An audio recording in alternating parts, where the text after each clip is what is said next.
has there ever been an interview that you said that you guys had a guest, and you say your big facts, right? So you're gonna hold people accountable for what they say, or to a certain extent. Have you ever had a guest sit across from you and just say some outlandish cap? I asked Scream the same thing, and you had to keep a straight face, or just out of journalistic respect, you allowed them to have that moment. Back when I was down. Big facts. Yes. Now, big facts. I'm a big fan, as I told Scream. That ain't cap. That's real shit. I've been watching y'all for a second. Y'all 5 years old? Yes. Okay, I'm 4 years old. Okay. So in June, and you guys were one of the, thank you. Likewise, you guys were one of the platforms that I was watching during the quarantine. You know what I mean? So I was like, okay, they got a little something. And I had already was up on Bank from Superfly. For sure. And through Alley Boy. You know? Yes. So how y'all put all that together? Okay, so Black had been talking about doing a podcast for like a real long time, and he was gonna call it the No Cap Podcast. So every year we used to do this thing called the No Cap Party. So like the premise of the No Cap Party was that, like we bring out all to spend money that ain't capping about how much they make. So the first one that we did it here in Atlanta. Shout out to AG Entertainment. We did it at Gold Room, and it was crazy because we thought we were gonna have to cancel it because the weather kept saying that it was gonna snow. So we were like, but then you know what I'm saying, we were like, we just gonna, it's here now. Like we're gonna have to do what we gotta do. So when we got to the club to like set up, it was probably like 8:00. We started seeing flurries. So we like we open the doors now. So bought sections and tables, and we just gonna try to see how this goes and who's gonna be able to show up and all this stuff, whatever. So it was cool. We had a steady flow, probably like 10, 11 o'clock. By 12 o'clock, it was a full-on blizzard, like snow everywhere, whatever. So we were thinking like, man, we just gonna have to let the people that are in here party and then afterwards shut it down. 12:30, we had probably about 200 people outside in the snow. We had Thug, we had Baby, we had P from QC, we had every in Atlanta that had any kind of millions of dollars or any kind of money, every hood, every whatever. We had like 100 strippers. Like they pulled up in the snow. They were slipping and sliding in the parking lot. Like, you know what I'm saying? And it was such an event till like the parking people were charging $600 to park. Yes. Niggas was paying $600 We to park? partied all night. Oh, that's we partied. Few came, everybody came. We partied all night, like until probably like 4 or 5 in the morning, and then it was slipping and sliding out of there. Like it was so many accidents and on the way, like leaving, but like they didn't even give a. They left their cars till the next day and like came back and got them because they had such a good time, like on the inside. So the next day, I can't remember if this was after the first or second one. Future was dropping his album. This was during the time that he was with Lori Harvey or whatever, whichever album that was. And he decided that he didn't want to do any interviews. He was just gonna do a one-on-one with Black. And that was gonna be the interview for the rollout for the album or whatever. Oh, wow. And it was called Free Bands Radio.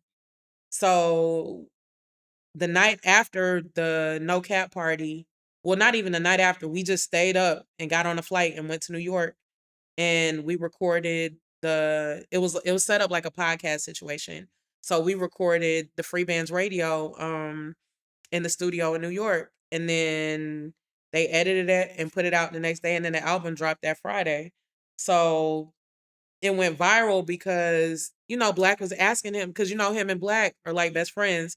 So Black can ask him about the Sierras and the Russell Wilsons and like all the stuff that nobody else would feel comfortable asking him, and it went up. So Black was like, man, maybe I need to like go ahead and buckle down and like do it for real. I've been talking about it. So let's put it together. So he got with Scream. Scream knows all like the technicals from him from his background in radio. He was like, if I put it together, are you gonna show up? Like he was like, if all I gotta do is just pull up, yeah, I'm coming. Yeah. So we did that. They got everything together. At first it was just those two, and like I was helping get artists and stuff like behind the scenes. But it got to a point where when we were in the studio recording, like the artist and stuff would be talking to me like off to the side, but on camera it looks like they're talking to a ghost or something or whatever. But it was kind of like a weird dynamic. Yeah. So like one day Black was like, "You ain't finna keep laughing on the side of my pull up a chair and sit down and come on, let's get this money." So I pulled up a chair and sat down and started talking to on camera with them, and I kind of went from there, and like here we are like 5 years later still going strong, like and it's a really incredible situation because for all of us it's therapy. And then we have another thing that we do called Big Facts Fridays or Big Facts Extras, where it's just us talking about topics. We might pick a word or we might talk about like worldly stuff or whatever. And then we get a chance to really just kind of give our opinions on things. Because when we have guests, it's kind of like we're focused on the guest. So we talk about like related to the guest. But when it's just us, we have a chance to really kind of express our own individual personalities. And that's like another thing that we really love to do. Yeah. So I've seen quite a few of the episodes, and you in particular are very outspoken. You don't bite your tongue worth of nor does Bank, right? I'm saying Bank be saying some slick like, and I'm like, I can't believe he really said that. You know what I'm saying? He's a Gemini. That's crazy, the nigga bro, say it in front of the he'll say some slick, I want to say disrespectful, but it's kind of like low key really pressed him with that question. Yeah, because it's just like at the end of the day, we like to give the real, and we're never going to disrespect anybody. We're never going to step on anybody's toes. It's never our objective to have come to our show and talk about and leave with a beef or anything like that. But we do like to talk it out and let us see other ways of thinking or other perspectives. Shout out to Perspectives with Bank Black show. It's crazy, I saw that too. Crazy show. Check it out on YouTube. I seen he just had Tracy T on there. Yes, for sure. And he just did a 2-part thing with Charleston White that was incredible. Okay. But it's just like we like to be the show that like gets to ask that a lot of other people are afraid to ask, because that's what we're here for. We really want to know. We're journalists now. So it's like, that's our job. I think Bank rejects that. He rejects that. Let's talk about it, because you kind of reject it too. Because when he call it is we talking shop. But like I told him, I said, well, we kind of got to teeter because people do take it and run with it, and it's information, and you don't know how powerful, how much it'll resonate, which he knows and understands. But for sure. I felt that pressure too, because I said, man, no, I need to make sure I get this straight, because people will also assign it to you. You're a journalist. Oh, you're what? I didn't say that. I'm just on a podcast. Yeah. I'm going to ask you before I say what I say. Has there ever been an interview that you said that you guys had a guest? Mm-hmm. And you say your big facts, right?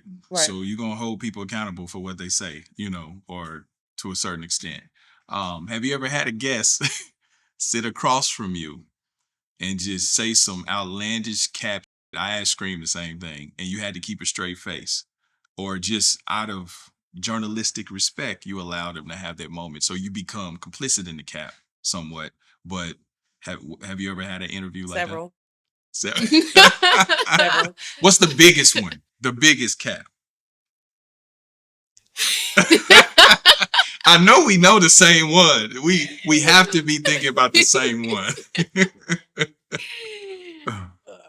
She's like, why you do? She's like, come on, for the 99 and the 2000. Okay, so let me just say this just to preface it. Yeah. We ain't gonna chop you up. Even though I've had to be complicit in the cap, that still does not mean that I condoned the cap. Of course.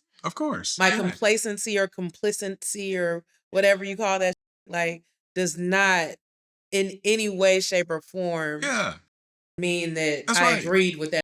I'm a co-conspirator of cap on the show too. You know, I'm guilty. Yeah. But it's like sometimes when a person just keeps going on with it for so long, you just got to let them have it. Like, like, come on, let's just get over it because you're gonna piss me off. Like, but to answer your question, so it's been a couple.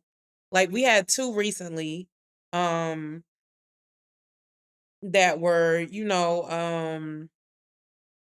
I don't really want to call out names, but we had two recently that we were,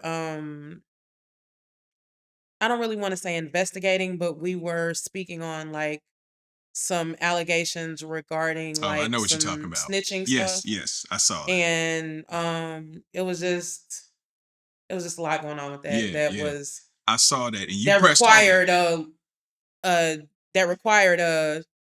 a large magnitude or a large amount of complacency or whatever on. But you kind of didn't know. You everybody's pushed. behalf. You pushed though.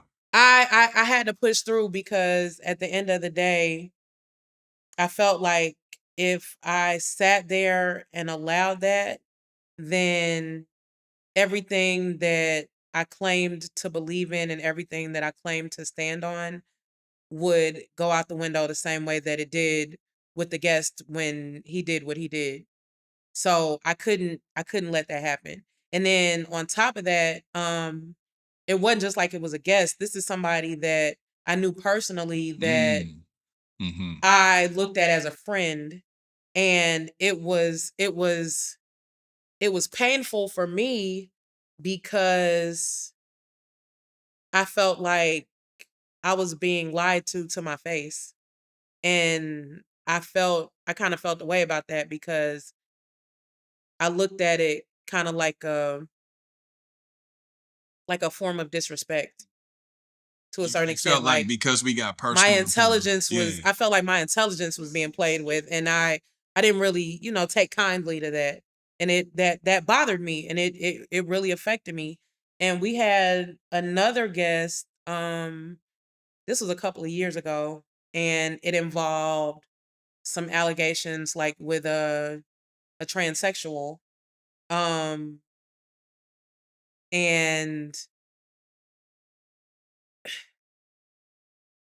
the allegations were denied, and I'm saying whatever. But then after the interview came out, the transsexual in question, along with other people from the hometown of the person in question, hit us up like, hey, we know for a fact that these are facts. So it was kind of like, but we get that a lot though. When we have to be complicit, that's gonna be my word for tonight, complicit. In the cap. If we have to be complicit with the cap, when the interview comes out, all you have to do is like go to the YouTube comments. That's a fact. And you'll see like, this is where all of the people release their anger in our YouTube comments and tell us the truth about the complicity that we have. That's it. I tell people, that's funny. I discovered that too, because I've had, different people come on and have their level of cap, and sometimes I wouldn't even know it was cap, right? Yes. But people would be like, oh, well, you let them come on and say that. You find out everything you need to know in the comments. I was like, hey, listen, I didn't let them do nothing. Yes. They exposed themselves. Right. You just let them talk. Y'all people gonna tell. And Black had to teach me that as well. He had to teach me like, stop trying to like overtalk these and drag it out of them. Just ask your questions and let these talk themselves into a hole. And then the people are gonna see and make a decision for themselves. That's a fact. Because if you keep trying to bully it, then you're gonna look like the bad guy and you're gonna look like the hater. And that's right. You know what I'm saying? All this. Yeah. So just, ask your questions and let them talk, and then let the people decide and go from there.